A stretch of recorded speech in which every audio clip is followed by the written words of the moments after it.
You're watching memorable entertainment television. MeTV Tri-State.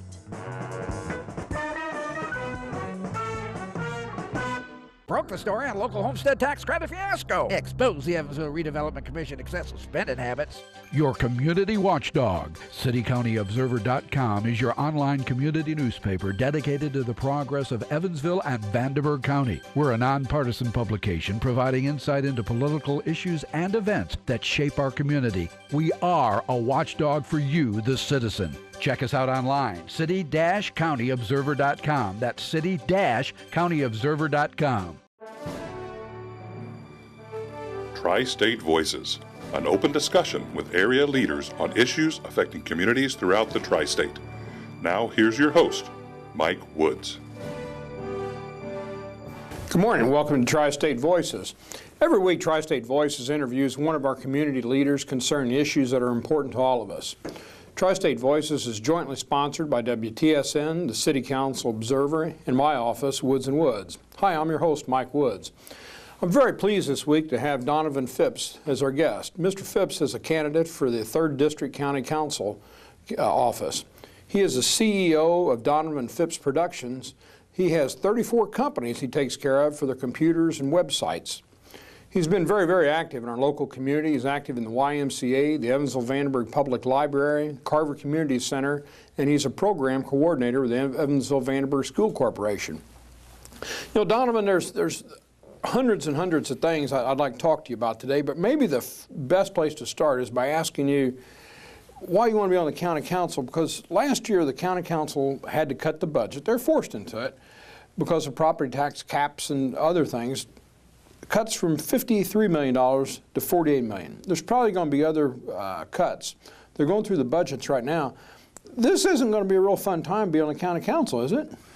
Well, first of all, I'm running for the people that are in this district.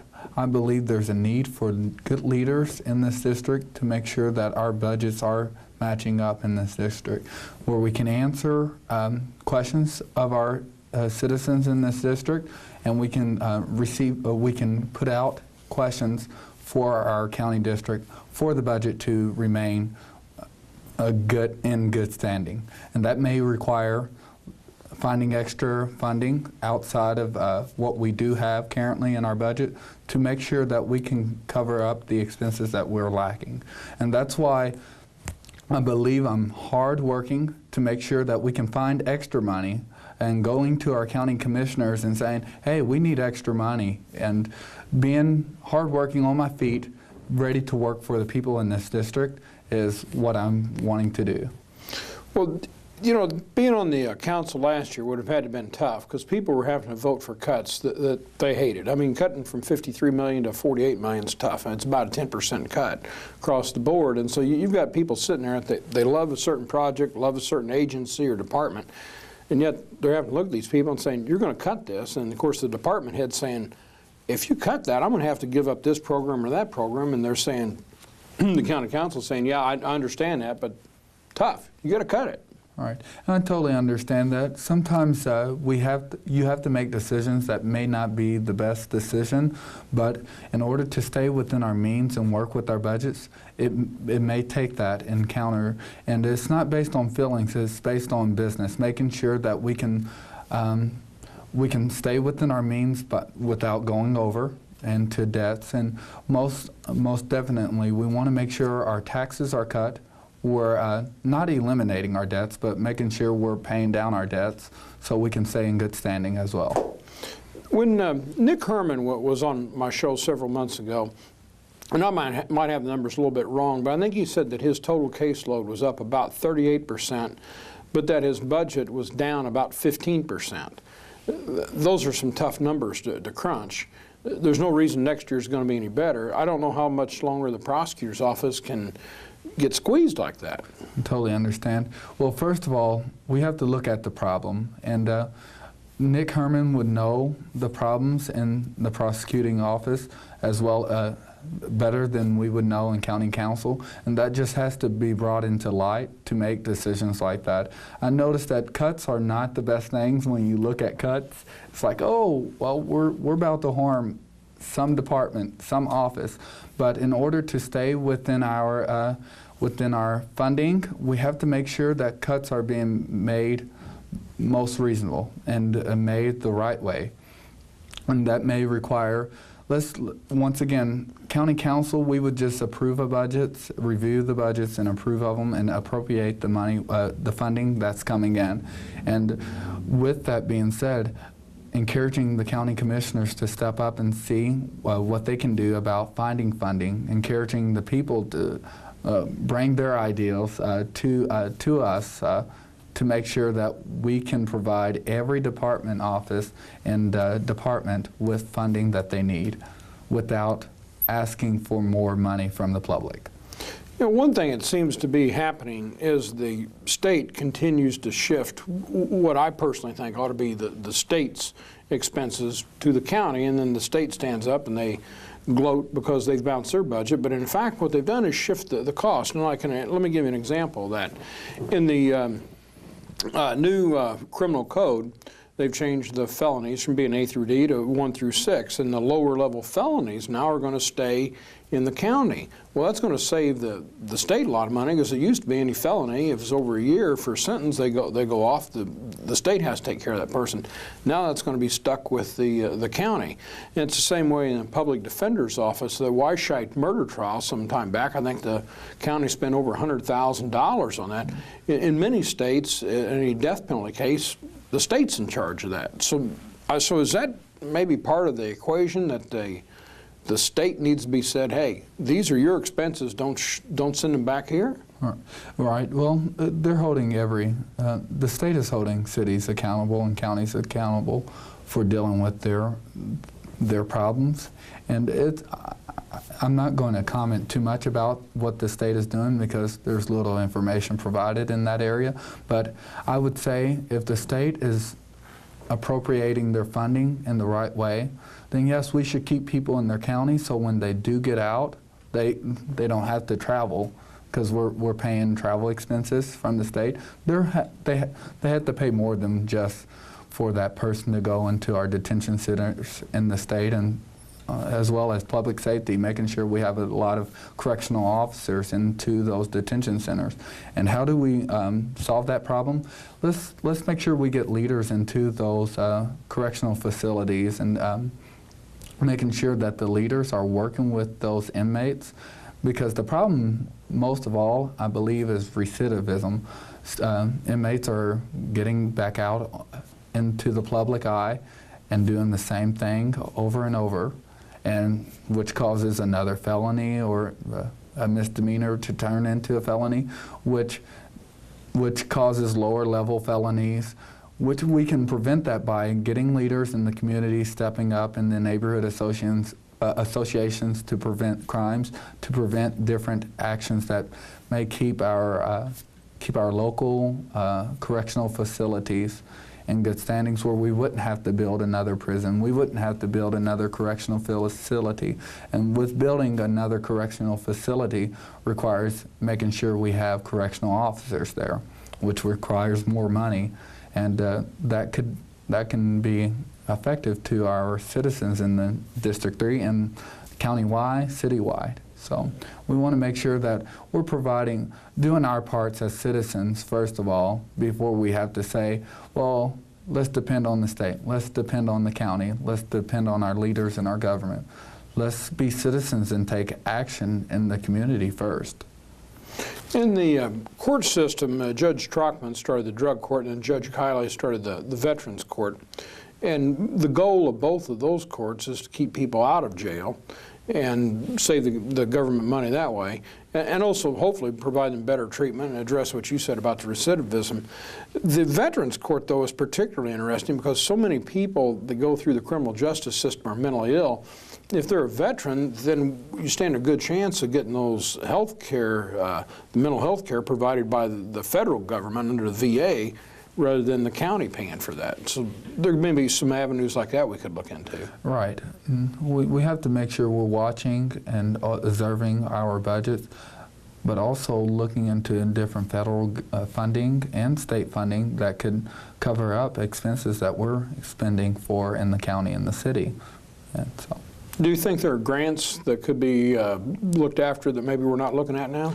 I believe there's grants that we could be missing because of different deadlines, because of different positions have not been filled or appointed, or we don't have a person assigned to looking at grants and funding for different departments that may save us a hassle on just working with our budgets. So I believe so, but that's not to say that it's all on county council. I believe it's about every department and office doing their part to make sure that as a team we can work together to fulfill this the cuts of the budget and to fulfill the problem that's being active right now. You regularly see, I mean, it just seems like all the time, various tax incentives for businesses, you know, cut property taxes or any number of things to either get current businesses to expand or perhaps bring businesses in. Do you think those tax incentives are worthwhile?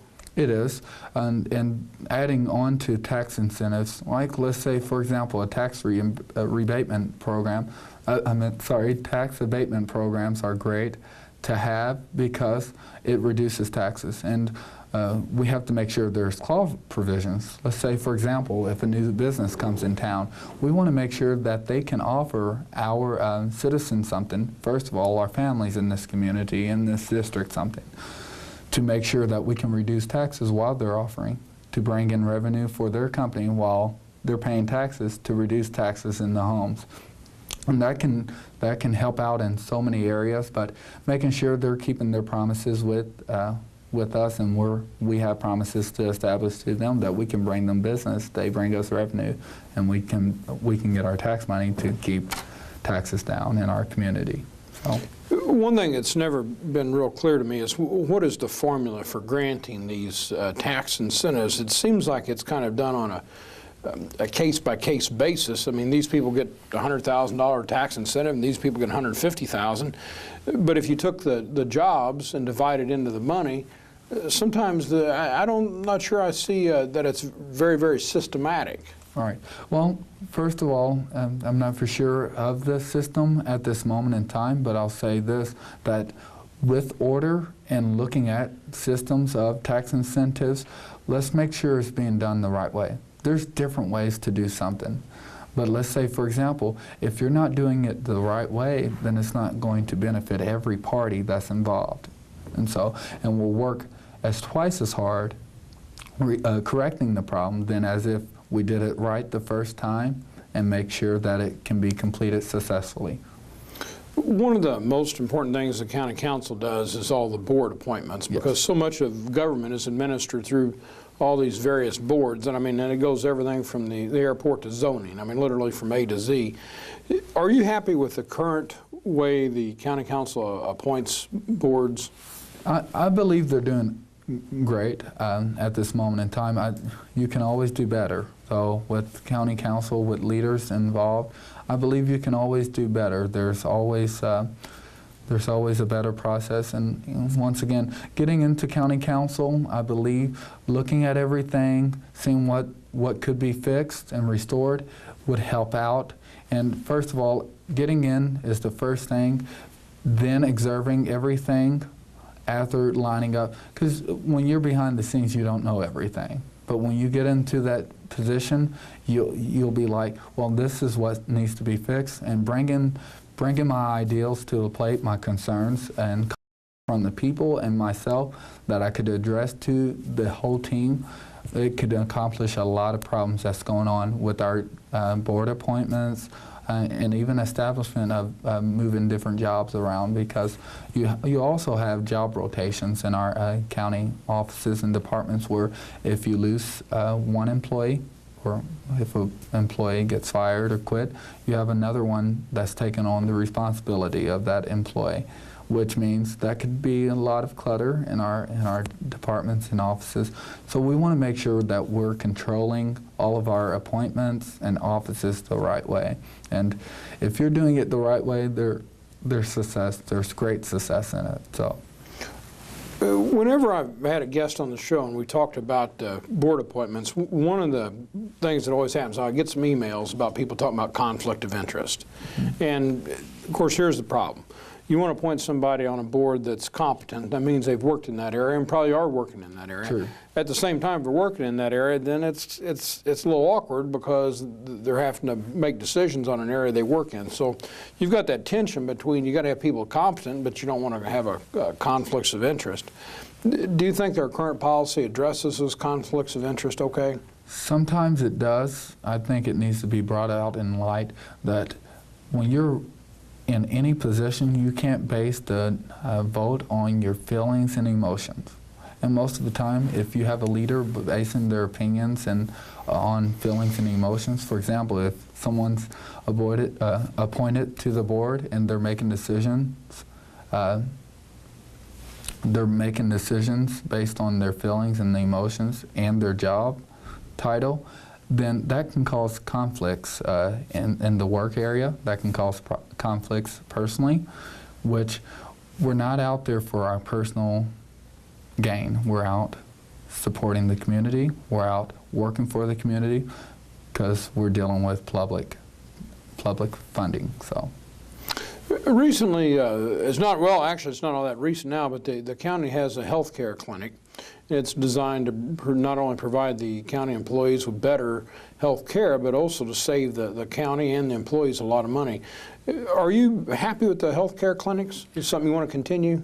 If it's not causing that the people in District 3 and around the county, if it's not causing their taxes to go up, I would be in support of it. Now, if it's causing our people and our citizens in this community for their taxes to go up, and when you're dealing with tax increases, you have to look at every family in the households to see if it's affecting them financially, because we don't have everyone in the community that can just give out money, keep giving money to our government, keep giving money to our county offices and departments, and they're struggling. And so we have to make sure that we're not overdoing our jobs and overdoing our county offices and different clinics. Could cause problems if you're not spending wisely, and I guess not spending, but investing wisely in the health care clinics.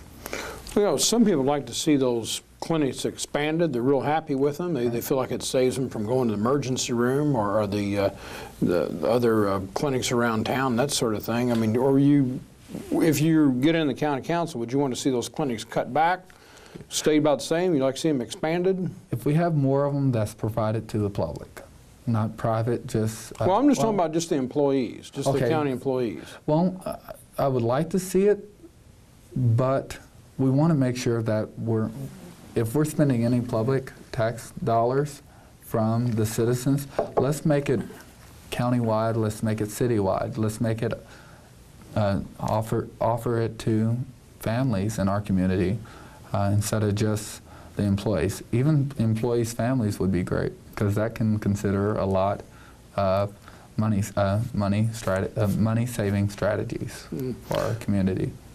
Well, I mean, obviously, a lot of things we talk about is trying to take care of the county and appropriate all these monies appropriately. Are there any kind of tax increases that you would consider?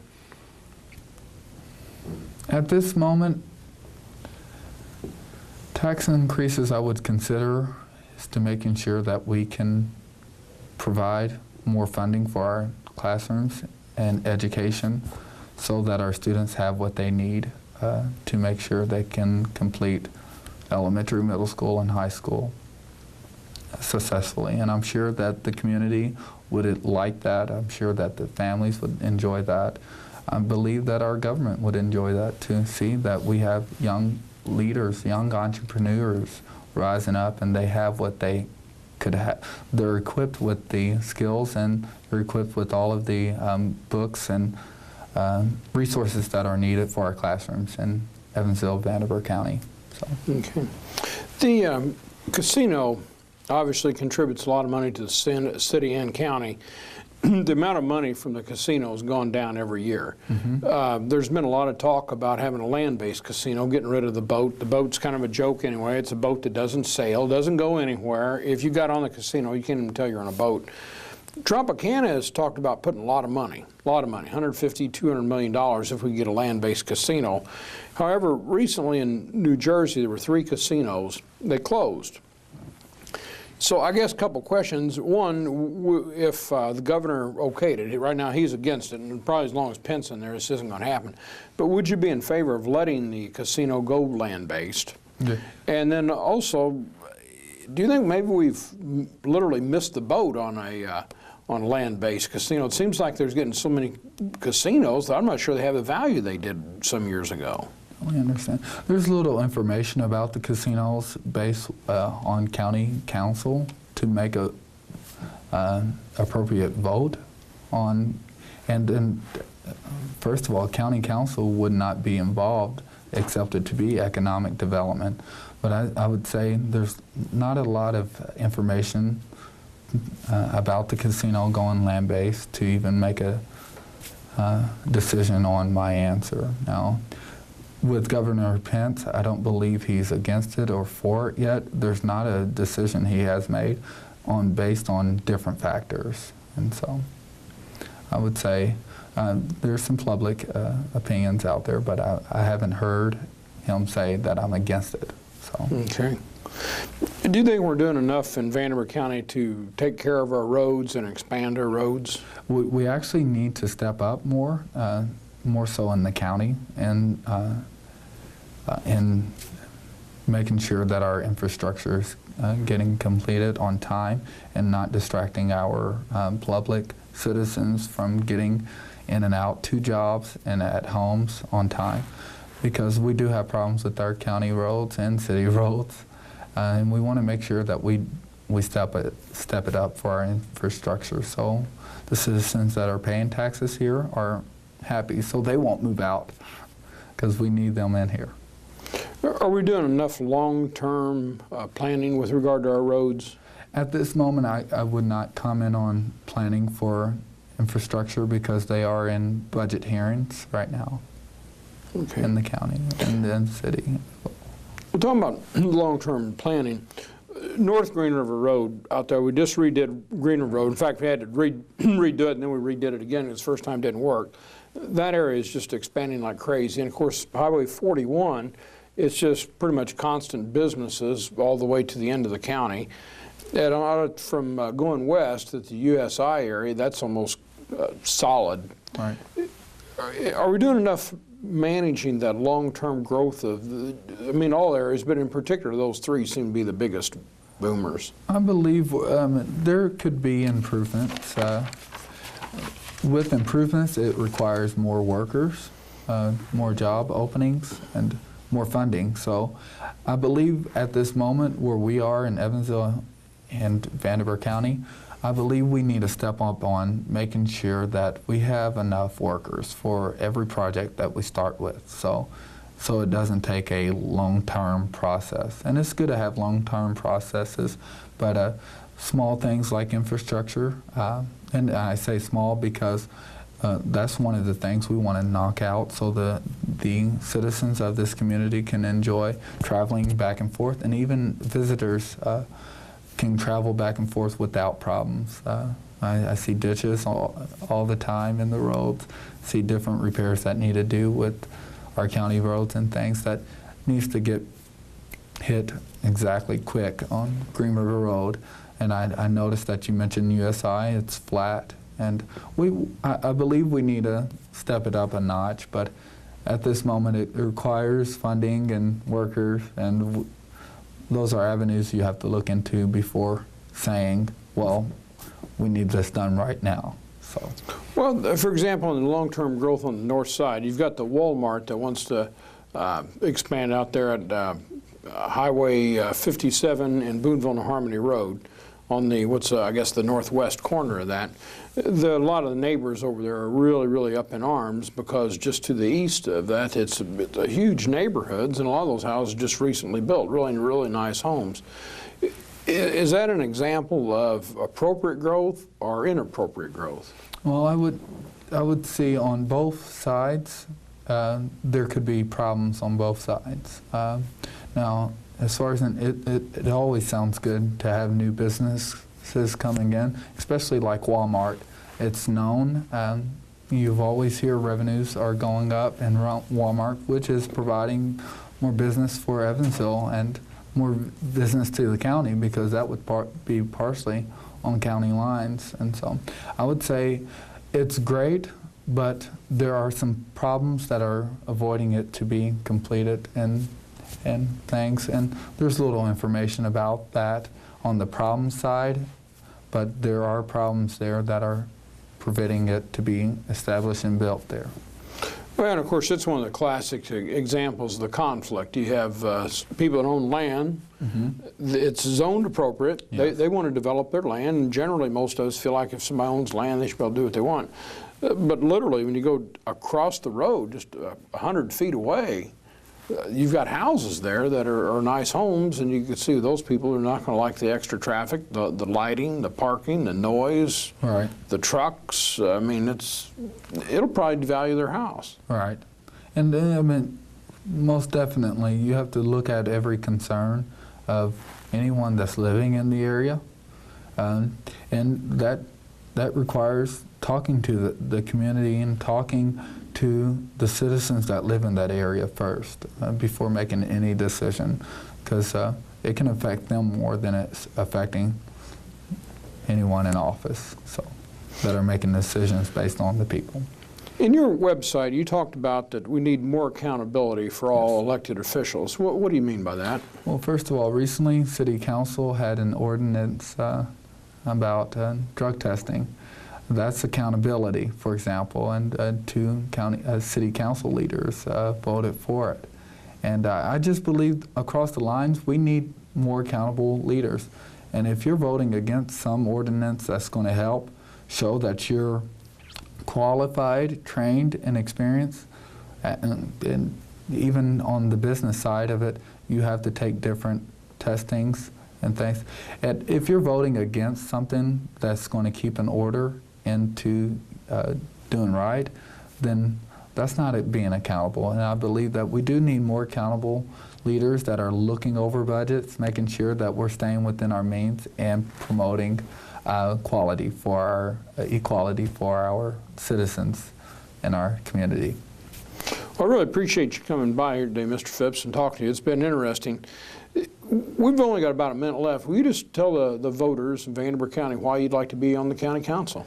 All right, I'm Donovan Phipps, and I would like to be on county council because I'm a qualified, trained, and experienced leader that is willing to work for the people to make sure that we're first cutting taxes, eliminating debt, eliminating debts that we're going to have debts, but we're not going to have too many where we're concerned about making tax cuts and budget cuts in our county council. And we want to make sure that we're providing jobs in the county. And that means bringing new businesses in this town so that we can provide jobs, we can cut taxes, we can eliminate debts, and not just eliminate debts, but making sure that the people in this community is staying here in Evansville and not going elsewhere. And I'm Donovan Phipps, and I believe that I can do that. I'm qualified, I'm working for the people, and I just believe that the people would enjoy a qualified and accountable leader like myself. All right, well, I appreciate you being here today. Thank you very much. Thanks, everybody, for joining us, and we'll see you next week. Good morning.